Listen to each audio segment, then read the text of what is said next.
রব্বুল আলামিন বলেছেন, লাকাদ মান্নাল্লাহু আলাল মুমিনিন ইয বা'আসা ফীহিম রাসূলাম মিনহুম। বলেছেন আল্লাহ অনুগ্রহ করেছেন যখন তোমাদের কাছে তোমাদের এই মধ্য থেকে একজন মহামানবকে রাসূল করে পাঠিয়েছেন। এটি আল্লাহ অনুগ্রহ করেছেন। ইসলামে মিন্নাহ, এহসান জিতলানা, কারো এহসানের তলে আসার পর সেটা বলে বলে তাকে ব্যথা দেওয়া এটা নিষেধ। আপনি কাউকে একটা চাকরি দিয়েছেন, চাকরির বেলা একটা সুপারিশ করেছেন, সেই বেচারা চাকরি করে এখন সমাজের এলিট হয়ে গিয়েছে, বড় হয়ে গিয়েছে, সম্মানিত হয়ে গিয়েছে। কাউকে একটু হেল্প করেছেন, সে বড় হয়েছে। আপনি চায়ের দোকানে বসে বসে বড় লোক কীভাবে হয়েছে জানি, আমি চাকরি না দিলে কি সে বড় লোক হতে পারত? আমি ভোট না দিলে কি সে চেয়ারম্যান হতে পারত? আমি তার সার্টিফিকেট এনে না দিলে ঢাকা থেকে সে কি চাকরি পেত?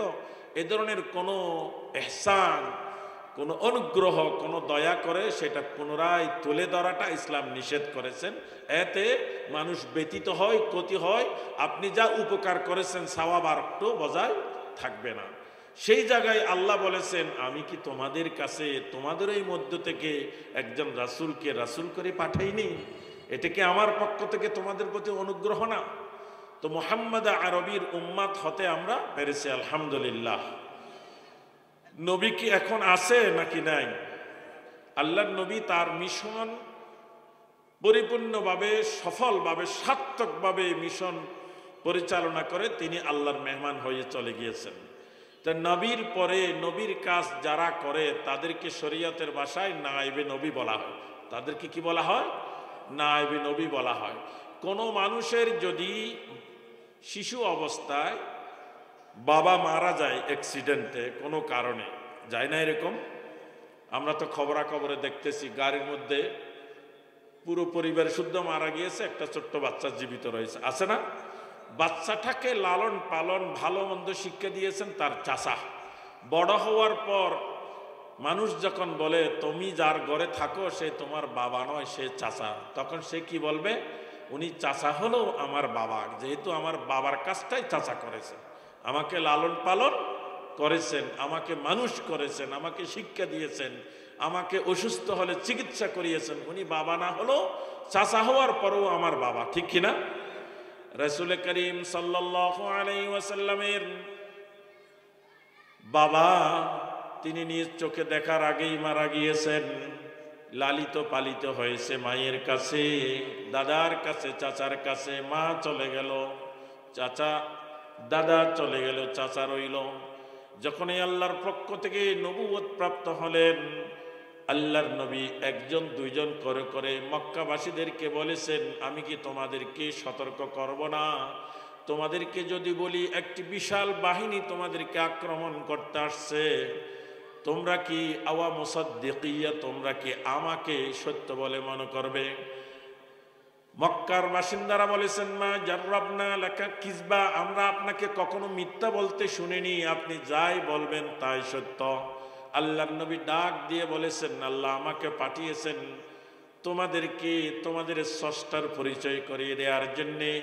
লাত, উজ্জা, হুবল ইত্যাদিকে মানা যাবে না। কুলু লা ইলাহা ইল্লাল্লাহ তুফলিহুন, এই কথাগুলো বলেছেন কিনা? এই সব কথা বলার পর সঙ্গে সঙ্গে এতদিন পর্যন্ত নবীজিকে যারা সম্মান করত, নবীজিকে যারা স্নেহ করত, তারা বেঁকে বসল। তারা বলেছেন, মুহাম্মদ এইসব কথা থেকে বিরত থাকবে।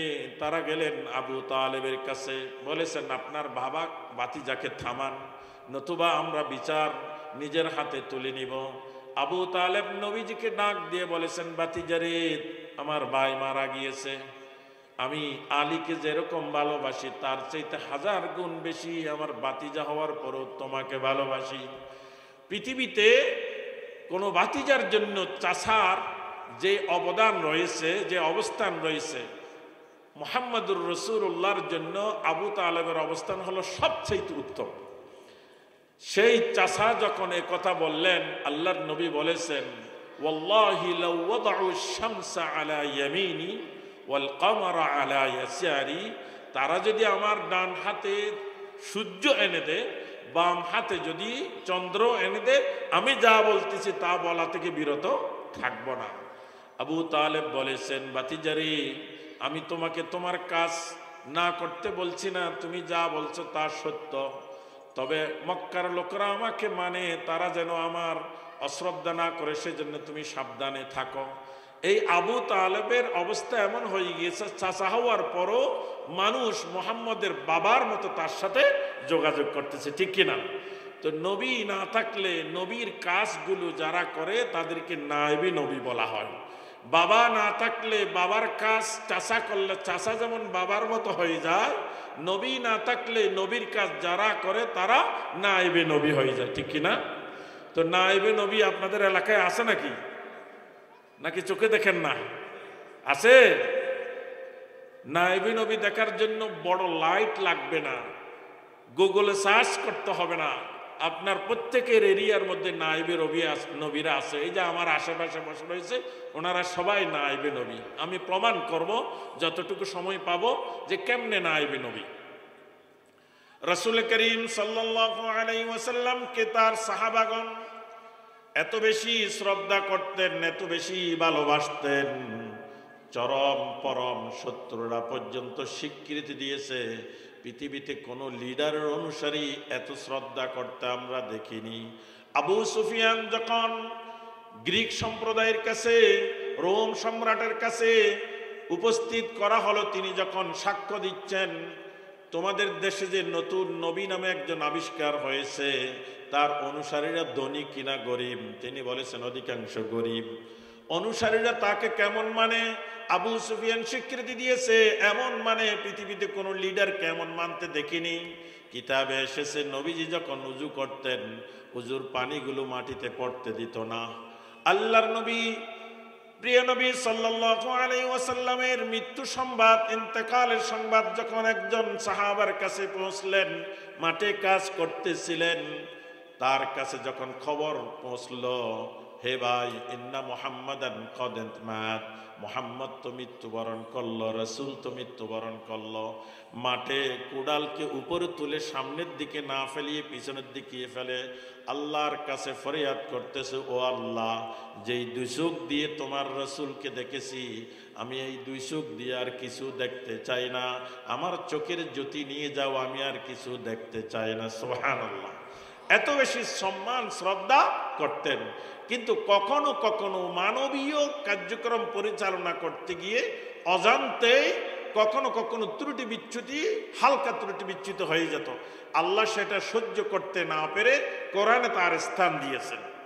কোরআনুল কারীমের সূরাগুলোতে কোন সূরায় জিহাদের বর্ণনা, কোন সূরায় সালাতের বর্ণনা, কোন সূরায় যাকাতের বর্ণনা, কোন সূরায় আপনি কিভাবে বেডরুমে থাকবেন, আপনি অন্যের ঘরে কিভাবে যাবেন, কাফেরদেরকে কি সম্বোধন করবেন, মুসলমানদেরকে কি সম্বোধন করবেন, বড়র সাথে কিভাবে ব্যবহার করবেন, ছোটর সাথে কিভাবে ব্যবহার করবেন, এসব বর্ণনাওয়ালা সূরাও রয়েছে। সূরা বনী ইসরাঈল, সূরাতু আল হুজুরাত।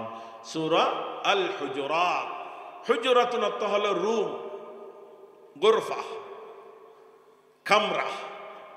আমাদের দেশে ইমাম সাহেবের না রুমের শুরু উপর লেখা থাকে কি হুজুরা খানা, আছে কিনা? এই শব্দটা আসছে কোথা থেকে? ওই হুজুরাতুন থেকে হুজুরা খানা আসছে। যে নবীর হুজুরা খানায় নবী অবস্থান করতেন, নায়েবে নবী মসজিদের পাশে রুমে অবস্থান করছেন, সেজন্য নামটা পর্যন্ত রয়ে গিয়েছে হুজুরা খানা।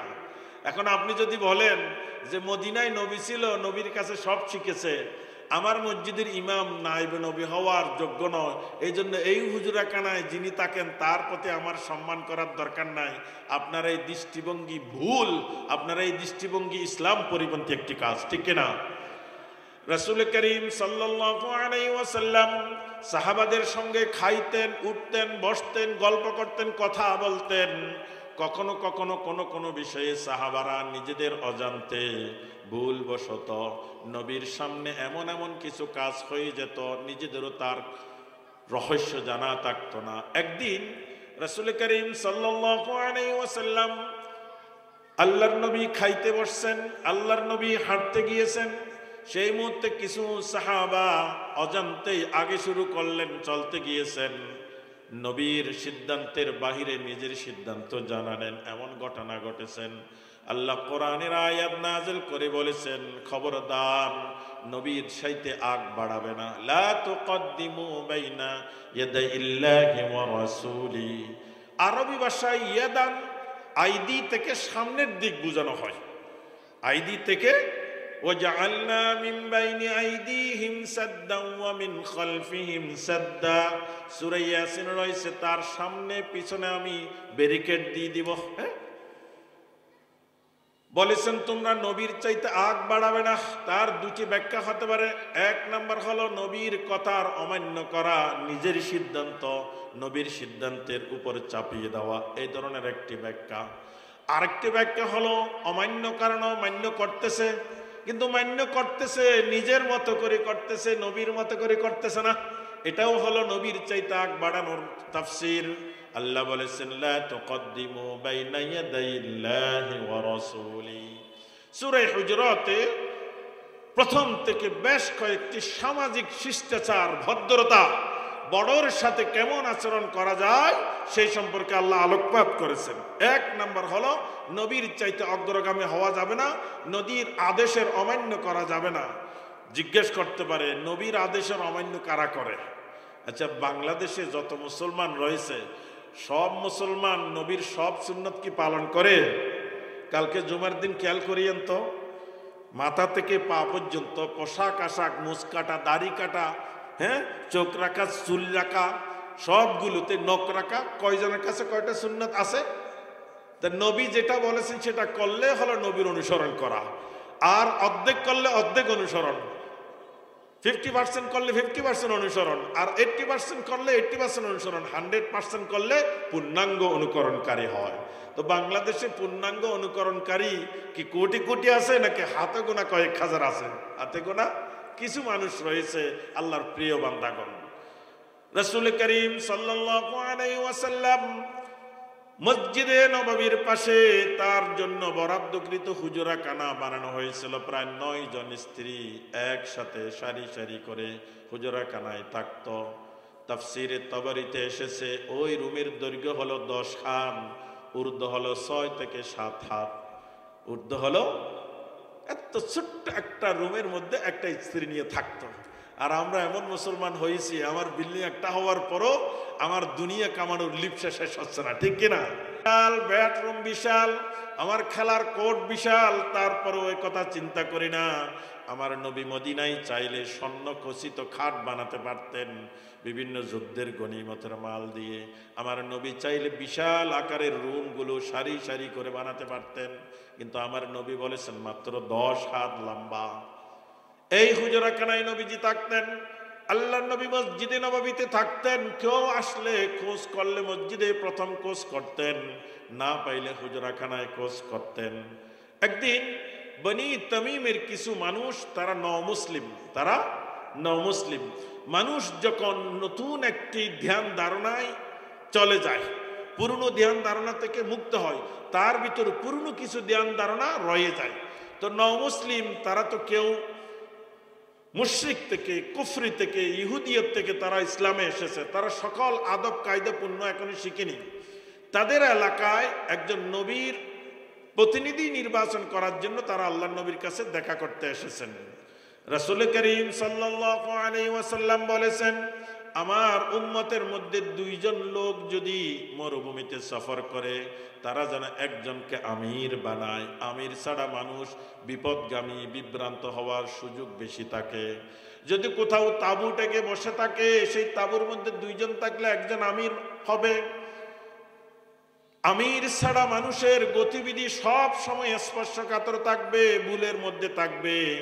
তারা আসলেন নবীর কাছে, মসজিদে নববীতে না পেয়ে হুজরাখানার সামনে দিয়ে দাঁড় করলেন, এই ইমাম সাহেব বের হন, জানাজা পড়াতে হবে। আছে কিনা আমাদের সমাজে?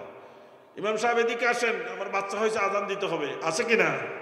এই ইমাম সাহেব তাড়াতাড়ি বের হন, মসজিদের পানি চলে যাচ্ছে, পড়ে যাচ্ছে, তাড়াতাড়ি বের হন। আছে কিনা?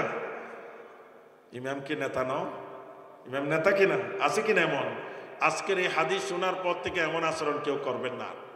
তারা বলেছেন উখরুজু ইলাইনা, উখরুজ ইলাইনা ইয়া মুহাম্মদ, হে মুহাম্মদ আমাদের সাথে সাক্ষাৎ করার জন্য বেরিয়ে আসো, বেরিয়ে আসুন। এ কথা বলার সাথে সাথে নবীজি হদ চকিয়ে বের হলেন। কিন্তু আল্লাহর নবীর সাথে যার সার্বক্ষণিক যোগাযোগ আরশ আজিমে যিনি রয়েছেন তার কাছে ব্যাপারটা ভালো লাগেনি। সঙ্গে সঙ্গে আয়াত নাজিল করে বলেছেন, ওয়ালাউ আন্নাহুম সাবারু হাত্তা তাখরুজা ইলাইহিম লাকানা খায়রান লাহুম। তারা যদি আপনাকে ডাক না দিয়ে একটু অপেক্ষা করত, হাত্তা তাখরুজা ইলাইহিম, আপনি রুম থেকে বের হতেন, হাত্তা তাখরুজা ইলাইহিম লাকানা খায়রান লাহুম, তাদের জন্য ভালো হতো। আল্লাহ তাদেরকে স্বীকৃতি দিচ্ছে, আকসারুহুম লা ইয়াকিলুন, তারা বেকুব তো, বেদুইন তো, বোকা তো, অশিক্ষিত তো, সেজন্য আপনাকে ডাক দিয়েছে। একটুখানি নবীকে ডাক দিয়েছে রুম থেকে বের হওয়ার জন্য। এটা আল্লাহর কাছে এত খারাপ লেগেছে, যেখানে কোরআনে অনেক গুরুত্বপূর্ণ বিষয়গুলোকে স্পষ্ট করে বর্ণনা করা হয়নি, সেখানে এই কথাটি স্পষ্ট করে ধারাবাহিকভাবে বলেছেন যে তারা কাজটা ঠিক করেনি। ওয়ালাউ আন্নাহুম সাবারু হাত্তা তাখরুজা ইলাইহিম। এখন জানার বিষয় হলো, তাফসির হলো, এই ঘটনা দ্বারা বুঝলাম যে নবীকে ডাক দিয়ে বের করা যাবে না, তিনি বের হলে তারপর সাক্ষাৎ করব। এই ধরনের নির্দেশনা কি নবীর সাথে রিজার্ভ, নাকি সাহাবাদের সাথেও করতে হবে, নবীর ওয়ারিসদের সাথেও করতে হবে, নবীর যারা ওয়ারাসাতুল আম্বিয়া নায়েবে নবী তাদের সাথেও করতে হবে? আমি দুটি ঘটনা বলে বোঝানোর চেষ্টা করব। পৃথিবীতে মুসলমানদের মধ্যে আল্লাহর নবীর পর সবচাইতে বড় মুসলমানকে বলুন? ইসলাম সম্পর্কে তো কিছু জ্ঞান থাকতে হবে। আল্লাহর নবীর পর প্রথম বড় মুসলমান কে? যার কথা কোরআনে এসেছে, মুহাম্মাদুর রাসূলুল্লাহ ওয়াল্লাযীনা মাআহ। মুহাম্মদ আল্লাহর রসুল এবং তার সাথে যিনি মক্কা মদিনা হিজরতের অবস্থায় ছিল তিনি। মাইয়ত থেকে আবু বকরকে বোঝানো হয়েছে। নবীজি বলেছেন, লাউ ইত্তাখাযতু খলিলান লাত্তাখাযতু আবা বকর, আমি যদি আল্লাহ ছাড়া কাউকে বন্ধুরূপে বানানোর সুযোগ পেতাম, আবু বকরের মধ্যে এত কোয়ালিটি, এত গুণ রয়েছে, আমি তাকে বন্ধু বানাতাম। একদিন নবীজি দেখতে পেলেন হযরত আবু দারদা রাদিয়াল্লাহু তাআলা আনহু আবু বকরের সাথে হাঁটতেছিলেন, কিন্তু আবু বকরের আগে আগে হাঁটতেছেন। আল্লাহর নবী আবু দারদা রাদিয়াল্লাহু তাআলা আনহুকে ডাক দিয়ে বলেছেন, হে আবু দারদা, তুমি কি জানো আমি আবু বকরকে? পৃথিবীতে এমন কোনো দিনের সূর্য উদিত হয়নি, সূর্য অস্ত যায়নি, যেই দিনে নবীদের পর আবু বকরের চাইতে উত্তম কোন মানুষ সৃষ্টি হয়েছে। সুবহানাল্লাহ। তুমি কি জানো আবু বকর দুনিয়া এবং পরকাল, দুনিয়া এবং আখিরাত উভয় জাহানে নবীদের পর সবচাইতে শ্রেষ্ঠ মানুষ। তুমি তার সামনে দিয়ে হাঁটতেছ, তোমার কি একটু ভয় করছে না? তোমার স্পর্ধা কতটুকু? হাদিসে এসেছে। আবু দারদা রাদিয়াল্লাহু তাআলা আনহু বিখ্যাত সাহাবা। আব্দুল্লাহ ইবনে আব্বাস রাদিয়াল্লাহু তাআলা আনহু নবীজির সাথেই থাকতেন একেবারে শিশু অবস্থায়। দেখা যেত কোনো হুজুরাখানায় নবীজি শুয়ে থাকছেন, সেখানে ইবনে আব্বাসও এক জায়গায় শুয়ে থাকছেন। এভাবে একেবারে ছোট কাল থেকে থাকার কারণে আল্লাহর নবীর দোয়া পেয়েছেন, সোহবত পেয়েছেন, হাদিস পেয়েছেন। হতে হতে তাফসীর কারকদের নেতায় পরিণত হয়েছে, রইসুল মুফাসসিরিন হয়েছে, ঠিক কিনা? হযরত আব্দুল্লাহ ইবনে আব্বাস আল্লাহর নবীর কাছে থাকতে থাকতে অনেকগুলো হাদিস তার কাছে মুখস্থ ছিল। এমন এমন হাদিস তার কাছে ছিল, অনেক সাহাবাদের কাছেও তা ছিল না। আল্লাহর নবীর তিরুদানের পর চলে যাওয়ার পর, আল্লাহর সান্নিধ্যে চলে যাওয়ার পর একজন বয়স্ক সাহাবার কাছে একটি হাদিস শিখতে খুব আগ্রহ জন্মালো। কোচ নিয়ে জানা গেল এই হাদিসটা মদিনায় আর কারো কাছে জানা নাই। আব্দুল্লাহ ইবনে আব্বাস নবীর কাছ থেকে শুনেছেন। গেলেন হযরত আব্দুল্লাহ ইবনে আব্বাস রাদিয়াল্লাহু তাআলা আনহুর ঘরে গিয়ে দরজা নক না করে দরজার পাশে শুয়ে পড়লেন, বসে থাকলেন। অনেকক্ষণ পর যখন আব্দুল্লাহ ইবনে আব্বাস বের হলেন, বলেছেন, আপনি এত মুহতারাম মানুষ, সম্মানিত মানুষ, এখানে বসে আছেন কেন? বলেছেন, আমি একটা জরুরি কাজে এসেছি। নবী থাকলে নবীর কাছ থেকে নিতাম, নবী নাই, নবীর ওয়ারিস, নবীর নাইবের কাছে নেওয়ার জন্য এসেছি। তো দরজা কেন কলিং বেল নক করেননি কেন? বলেছেন, আল্লাহর নবীকে ভিতর থেকে ডাকতে নিষেধ করা হয়েছে। আপনার কাছে নবীর হাদিস আছে, আপনাকেও ডাকাটা নিষেধ। ওনারা হাদিস বুঝেছেন, সেম ঘটনা হযরত আব্দুল্লাহ ইবনে আব্বাস, বয়সে তরুণ ছিল, একজন বৃদ্ধ বয়স্ক সাহাবার কাছে একটি গুরুত্বপূর্ণ হাদিস ছিল। তিনি চলে গেলেন তার বাড়িতে, গিয়ে দরজার পাশে বসে রইলেন, খারাম ডাক দিলেন না। অনেকক্ষণ পর যখন ওই বয়স্ক সাহাবা, প্রাপ্তবয়স্ক সাহাবা যখন বের হলেন, দেখতে পেলেন তার ঘরের দরজার পাশে রাসূলের চাচাতো ভাই বসে রয়েছে। অবস্থা দেখে তিনি বলেছেন, আপনি এমন কাজ কেন করলেন, আমার ঘরে আসলেন, ডাক দিলেন না? আব্দুল্লাহ ইবনে আব্বাস বলেছেন, আমি তো রইসুল মুফাসসির, আমি তো কোরআন বুঝি। কোরআনে বলা হয়েছে নবীকে ঘর থেকে বের করে না আনার জন্যে, বরং নিজের প্রয়োজনে যখন যাওয়া হয় ঘরের বাইরে অপেক্ষা করবে, তিনি বের হলে তারপরে সাক্ষাৎ করব। নবীর জীবদ্দশায় নবীর সাথে আদব রক্ষা করতাম। নবীর হাদিস আপনার কাছে আছে, এখন আপনার সাথে সে আদব রক্ষা করতে হবে। ওলামা ইকরাম বলেছেন, নবী নাই, সাহাবা নাই, ইমাম নাই, তাবিন নাই, তবে তাবিন নাই, সত্যিকারের নবীর সিফাতওয়ালা, নবীর কোয়ালিটিওয়ালা, নবুয়তের আমল করে এমন মানুষ যে যুগেই আসুক না কেন তাদের সাথে একই আচরণ করতে হবে। তাফসীরে তাবরীতে এসেছে, ওলামা ইকরাম ঐক্যমত পোষণ করেছেন, যে সমস্ত আলেম ওলামারা নবীওয়ালা কাজগুলো করে, আল্লাহর নবীর মিশনগুলো যথাযথভাবে অনুকরণ করে, তাদের সাথে এমন আচরণ করতে হবে, নতুবা আপনার আমলগুলো শূন্যের কোটায় চলে যাবে। আল্লাহ সে কথাটি বলেছেন, আন তাহবাতু আমালুকুম ওয়া আনতুম লা তাশউরুন। সবচাইতে বড় সাহাবা হলো আবু বকর, এরপরে সবচাইতে বড় সাহাবা হলো হযরত ওমর ইবনে খাত্তাব। আল্লাহর নবীর কাছে একদিন বনি তামিম গোত্রের আমির সর্দার নির্বাচন সংক্রান্ত একটি প্রস্তাব এসেছেন। তো তিনি তো অন্যের সাথে পরামর্শক্রমে আমির নির্বাচন করবেন। সেই মুহূর্তে এক একজন এক এক রকমের প্রস্তাব দিচ্ছেন, অমুককে দিলে ভালো হয়, অমুককে দিলে ভালো হয়। হযরত আবু বকর সিদ্দিক রাদিয়াল্লাহু তাআলা আনহু, তিনি কাব ইবনে হাকিমের নাম প্রস্তাব করলেন, ওমর আকরা ইবনে হাবিসের নাম প্রস্তাব করলেন। দুজনেই বিচক্ষণ, বুদ্ধিমান, আল্লাহর নবীর সবচাইতে বড় সহচর্য। দুজনেই দুজনের নামের পক্ষে বিভিন্ন যুক্তি তর্ক উপস্থাপন করতেছেন। উনি হলে আকরা ইবনে হাবিস হলে ভালো হয়, কাকা ইবনে হাকিম হলে ভালো হয়। দুজনেরই যুক্তি তর্ক প্রস্তাব বুঝাতে গিয়ে আওয়াজ একটু বুলন্দ হয়ে গেল। আওয়াজ, আদব, ভালো করে শুনুন। পৃথিবীর মুসলমানদের কাছে আকীদা যেমন বিলুপ্ত হওয়ার পথে, আমল যেমন বিলুপ্ত হওয়ার পথে, নবীওয়ালা আদব কায়দা দিন দিন কমেই যাচ্ছে। একটা সময় ছিল রাস্তাঘাট, গাড়ি, বাজারে বয়োজ্যেষ্ঠদের দেখলে একটু সরে দাঁড়াতো, তাদেরকে আগে বাড়িয়ে দিত। একটা সময় থাকতো পাবলিক বাসগুলোতে কোনো বয়স্ক লোক উঠলে, মহিলা উঠলে তাদেরকে সিটটা ছেড়ে দিত, জোয়ানরা, কলেজ বিশ্ববিদ্যালয়ের স্টুডেন্টরা ছেড়ে দিত। একটা সময় ছিল রাস্তায় হাঁটার সময় মুরব্বী আসলে একটু এক জায়গায় দাঁড়িয়ে যেত, তাদেরকে হাঁটার অবস্থা করে দিত। এখন এমন একটা সময় তৈরি হয়েছে, মসজিদের গেটে যুবকরা গোলাকার হলে হাসতেছে, আওয়াজ করতেছে, মসজিদ থেকে মুরব্বী বাইর হচ্ছে, একটু সরে দাঁড়াচ্ছে না। আছে কিনা এমন? বাজারে তো আছে, মসজিদও আছে।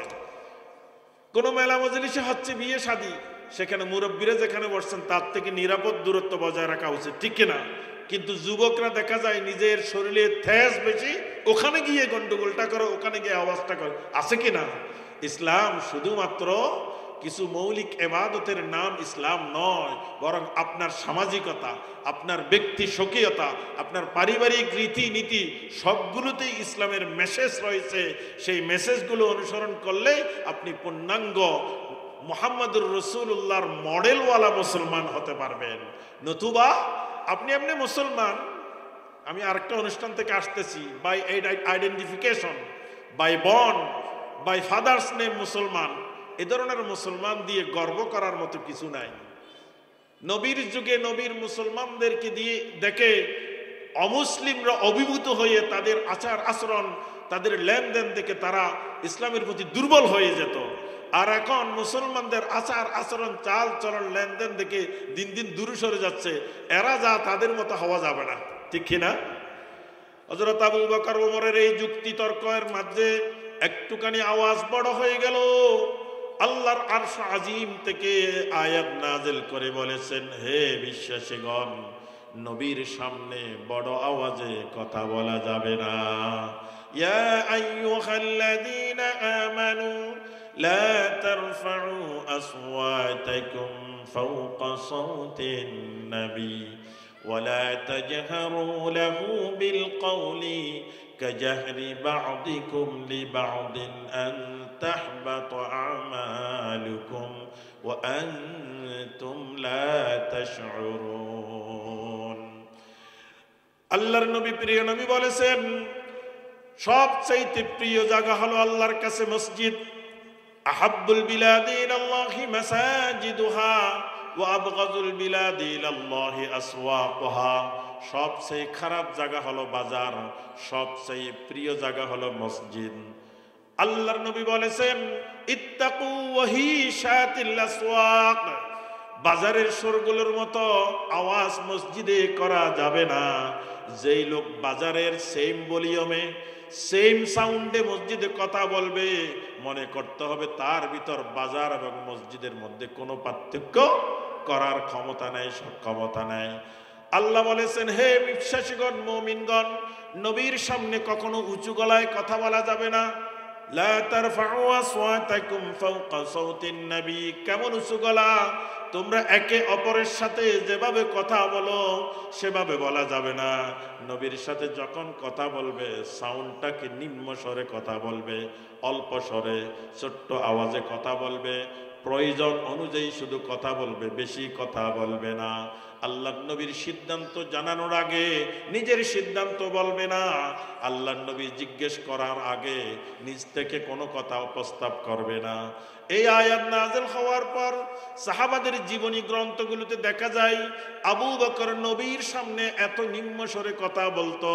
আল্লাহর নবী আবু বকরকে জিজ্ঞেস করতো, মা লাকা ইয়া ইবনা কুহাফা, তুমি এমন কি হলো তোমার, এভাবে কেন কথা বলছো, আমি তো বুঝতেছি না। একবার, দুইবার, তিনবার বারবার জিজ্ঞেস করে কথা বুঝতে হতো, ভয়ে কাতর হয়ে গেল। কেন? আল্লাহ বলেছেন, তুমি যদি নবীর সাথে অন্যের মতো সাউন্ডে কথা বলো, তোমার অজান্তেই তোমার আমলগুলো বিনষ্ট হয়ে যাবে। আন তাহবাতা আমালুকুম ওয়া আনতুম লা তাশউরুন। তোমাদের আমল বিনষ্ট হয়ে যাবে, তোমরা জানবেও না।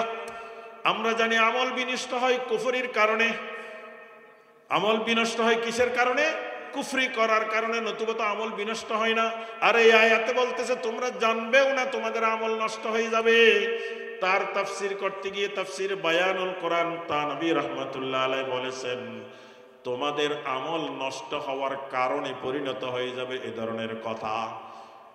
আল্লাহর নবীর সামনে যেভাবে, যেই ভলিউমে, যেইভাবে, যেই ঢঙে কথা বলা দরকার, নবী না থাকলে নবীর কাজ কোরআনের চর্চা, কোরআনের হিকমত, কোরআনের বর্ণনা, কোরআনী আইন বাস্তবায়নের বক্তব্য এবং মানুষের অন্তরকে পরিশীলিত, পরিশুদ্ধ করার কাজ যারা করবে, সেই মানুষগুলোর সাথে এমনভাবে চলতে হবে। তাই নবী বলেছেন, ইন্নাল উলামা ওয়ারাসাতুল আম্বিয়া ওয়া ইন্নাল আম্বিয়া লাম ইউরিসু দিনারান ওয়ালা দিরহামা ওয়া ইন্নামা ওয়ারাসুল ইলমা। মসজিদের ইমাম সাহেব, মসজিদের খতিব সাহেব, মাদ্রাসার শিক্ষক, দেখতে কাপড়ে চোপড়ে আপনার অত স্ট্যান্ডার্ড মনে হচ্ছে না। অর্থনৈতিকভাবে দৃষ্টিভঙ্গিতা আপনার সমান তালের নয়। আপনি পিএইচডি হোল্ডার, বড় পলিটিক্যাল সায়েন্সের, science, technology, physics, chemistry, biology, বড় বড় সাবজেক্টের আপনার ভিতরে একটা ভাব চলে আসছে। স্কুলের প্রধান শিক্ষকের সাথে কত বিনয়ের সাথে কথা বলেন, কলেজের প্রফেসরের সাথে কত বিনয়ের সাথে কথা বলেন, এলাকার চোর, ডাকাত, মুনাফিক, ফাসিক, দুর্নীতিবাজ, দেশের সম্পদ হরণকারী চেয়ারম্যানের সামনে কত নম্রতার সাথে কথা বলেন। কিন্তু মসজিদের ইমামের সাথে, মক্তবের উস্তাদের সাথে, মাদ্রাসার শিক্ষকের সাথে কথা বলার সময় একটু বুকটা ফুলিয়ে আওয়াজটা বড় করে কথা বলে, আছে কিনা? যারা এমনটা করে তারা নবীর ওয়ারিস, নায়েবে নবীদের মর্যাদা করে না। নায়েবে নবীদের মর্যাদা না করলে তাদের আমল বিনষ্ট হয়ে যাবে। হোক তিনি বড় মসজিদের সভাপতি, বড় স্কুলের সভাপতি, বড় এলাকার অমুক তমুক, কিন্তু অজান্তেই আমল নষ্ট হচ্ছে, নিজেদের কোনো খবর নাই। এক একটা আমল কত দামি, কিয়ামতের দিন যখন প্রতিবেশীদেরকে দেখব আমার সাথে খাইছে, আমার সাথে নামাজ পড়ছে, তার জান্নাতটা বিশাল, এই অবস্থা দেখে তার বড় আফসোস হবে আর একটু আমল করতে পারতাম। যেখানে এই আফসোস হবে সেখানে আমল বিনষ্টের কারণ হচ্ছে, এ বিষয়ে আমাদের সতর্ক হওয়া দরকার কিনা? আব্দুল্লাহ ইবনে মুবারক, তিনি 120 হিজরির দিকে তার জন্ম। বিখ্যাত একজন ফকিহ, মুহাদ্দিস, বড় আবেদ। তার ইন্তেকালের পর তার ছাত্র শাগরিদ যারা বড় বড় বিখ্যাত মুহাদ্দিস, ইবনে মুবারকের রাওয়ায়াত সিহাসিত্তার অনেক কিতাবে আছে, ওনারা স্বপ্নে দেখে জিজ্ঞেস করলেন, আপনার সাথে আল্লাহ কেমন আচরণ করেছেন? আব্দুল্লাহ ইবনে মুবারক বলেছেন, আল্লাহ আমার সাথে ক্ষমার আচরণ করেছেন, আমাকে ক্ষমা করে দিয়েছেন, আলহামদুলিল্লাহ। আমি তো বড় বই ছিলাম, মানুষের আমল দিয়ে তো আল্লাহর ক্ষমা পাওয়া যায় না, আল্লাহর দয়া ছাড়া। তবে আমার একটি বিষয়ে কবরের জীবনে আফসোস রয়ে গেল। সেই আফসোসটি কি? সেটি হলো আমার একজন প্রতিবেশী, সাধারণ, অখ্যাত, নাম দাম কিছু নাই, সমাজে তার কোনো মূল্য নেই। দেখলাম যে তার জান্নাতটি আমার জান্নাতের চাইতে অনেক বেশি সুন্দর, তার বেহেশতটি আমার বেহেশতের চাইতে অনেক বড়, তার বেহেশতটি আমার বেহেশতের চাইতে অনেক চমৎকার। বিষয়টা আমার বুঝে আসছে না। এখানে আসার পর, এই স্বপ্ন দেখার পর ওই মুহাদ্দিস ইরাকে যেখানে আব্দুল্লাহ ইবনে মুবারকের ঘর ছিল সে এলাকায় গেল। সে এলাকায় যাওয়ার পর প্রতিবেশীর খোঁজ পেল, মানুষ থেকে জিজ্ঞেস করলো, বলা হলো তিনি তেমন কোনো ভালো কাজ করতে দেখা যায়নি, তবে কখনো অন্যায় পাপাচারে লিপ্ত হতেও দেখা যায়নি। তার কর্ম ছিল কর্মকার, লোহা তৈরি করা, কামার গিয়ে আর কি, বুঝছেন তো নাকি? তো তার স্ত্রীর সাথে সাক্ষাৎ করে চিন্তা করলো কোন একটা রহস্য তো আছে, এই লোক আব্দুল্লাহ ইবনে মুবারকের চাইতে বড় জান্নাতের মালিক হলো, এটা তো আমার খুঁজে বের করতে হবে। স্ত্রীর সাথে যখন কথা বলল, আমার স্বামী এমন কোনো অতিরিক্ত ইবাদত করত না, সারাদিন পেটের দায়ে সংসারের প্রয়োজনে কর্মের কাজ করত। রাতের বেলা এশারের নামাজের পর তাড়াতাড়ি ঘুমিয়ে যেত, এর পরের দিন আবার কাজ করতে হবে। যারা শারীরিক কসরত দেয়, রিক্সা চালায়, ভ্যান চালায়, দিনমজুরি কাজ করে, তাদের কিন্তু সন্ধ্যাবেলায় ঘুম চলে আসে, পর্যাপ্ত ঘুম গিয়ে ফজরের আগে উঠে ফজরের নামাজ পড়ে আবার সারাদিন কাজ করে। আর আমরা যারা অফিসার সাজে বসে আছি, আমাদের ঘুমও ধরে না, কেন? সারাদিন তো কোনো কষ্ট করেনি, আছে কি না? ট্যাবলেট একটার জায়গায় 5টা খেলেও ধরে না, আর ওই মিয়ার কোনো ট্যাবলেটের দরকার নাই। আমি আন্দরকিল্লা মসজিদে ফজরে যাওয়ার সময় সিঁড়িতে দেখি 5-7 জন মানুষ, আজান হলো, কুকুরের ডাক আসলো, গাড়ির আওয়াজ আসলো, তাদের ঘুম ভাঙে না। নামাজের 10-15 মিনিট পরে ঢুকি। আমি চিন্তা করি এই মানুষগুলো কত আরামে ঘুমালো, আর আমি বেচারা কত চেষ্টা করলাম, 2-2.5 ঘন্টার বেশি ঘুমাতে পারলাম না। তো আরাম কি 5 তলায় থাকলে বেশি আরাম হলো, নাকি রাস্তায় থেকেও আরাম বেশি পাচ্ছে? স্ত্রীকে যখন জিজ্ঞেস করা হলো, আপনার স্বামী এমন কি কাজ করত যার কারণে আল্লাহ অনেক সম্মানিত করেছেন? বলেন, আমার স্বামী একটি কাজ করত সব সময়, এবং মনের ব্যথা আফসোসের কথা প্রকাশ করত। সেটি হলো রাতের শেষ ভাগে যখন ছাদে উঠে আব্দুল্লাহ ইবনে মুবারক উচ্চ কণ্ঠে, উচ্চ স্বরে যখন তাহাজ্জুদের তেলাওয়াত করত, পাশে ঘর হওয়ার কারণে আমরা শুনতে পেতাম, দেখতে পেতাম। তখনকার কি 5 তলা 10 তলা ছিল? কোনো রকমের খেজুর পাতা নিজের হাতে মালিশ করে দেওয়াল বানিয়ে থাকতো। এই জন্য দোতলা করলে ছাদে দাঁড়িয়ে দাঁড়িয়ে নামাজ পড়তো। আর আরব দেশে বৃষ্টি ছিল না, এই জন্য ছাদেই তাদের খাওয়া দাওয়া সব হতো। এই দৃশ্য দেখলে সঙ্গে সঙ্গে আমার স্বামীর ঘুম ভেঙে যেত। তিনি শোয়া অবস্থায় বলতো, আব্দুল্লাহ ইবনে মুবারক কত ভাগ্যবান, সারাদিন হাদিস পড়ায়, মানুষদেরকে ইসলামিক মাসালা দেয়, মানুষদেরকে আল্লাহর কোরআনের তাফসির করে আমল করে, রাতের বেলা দাঁড়িয়ে দাঁড়িয়ে তাহাজ্জুদ পড়ছে, কিন্তু আমার শরীর ব্যথা, হাঁটু ব্যথা, কাজ করেছে, আমি তো পারতেছি না। আমি যদি আব্দুল্লাহ ইবনে মুবারকের মতো হতে পারতাম, এই আল্লাহর মহামনীষী, আল্লাহর প্রিয় বান্দার মতো হতে পারতাম, তাহলে কত ভালো হতো। আফসোস করতে করতে মারা গেল। রব্বুল আলামিনের দরবারে ওই কর্মকার, ওই কামারগার বেহেশতটি অনেক বড় হলো। কেন? তার ভিতর আলেমের প্রতি শ্রদ্ধা, আলেমের কাজের প্রতি ভালোবাসা ছিল। এই জন্য আমরা যদি আমাদের আমলটাকে ভরপুর করতে চাই, জান্নাতে নিয়ে যাওয়ার মতো মকবুল কবুলময় আমল যদি রাখতে চায়, কখনো ওয়ারাসাতুল আম্বিয়াদের সাথে মন্দ ব্যবহার করব না, অশ্রদ্ধা করব না, অসম্মান করব না। যাদের মাধ্যমে আমাদের দিন টিকে আছে, যাদের মাধ্যমে আমাদের সমাজে এখনো দিনই সমাজ, এখনো দিনই পরিবেশ কায়েম ও দায়েম রয়েছে, তাদের প্রতি যথাযথ সম্মান এবং মর্যাদা রেখে নিজেদেরকে আলোকিত করার চেষ্টা করব। আল্লাহ পাক আমাদের সবাইকে তৌফিক এনায়েত করুন, আমিন। আল্লাহ পাক সকলের আশা বসা শোনা বলাকে কবুল করুন, আমিন। ওয়া আখিরু দাওয়ানা আনিল হামদুলিল্লাহি রাব্বিল আলামিন।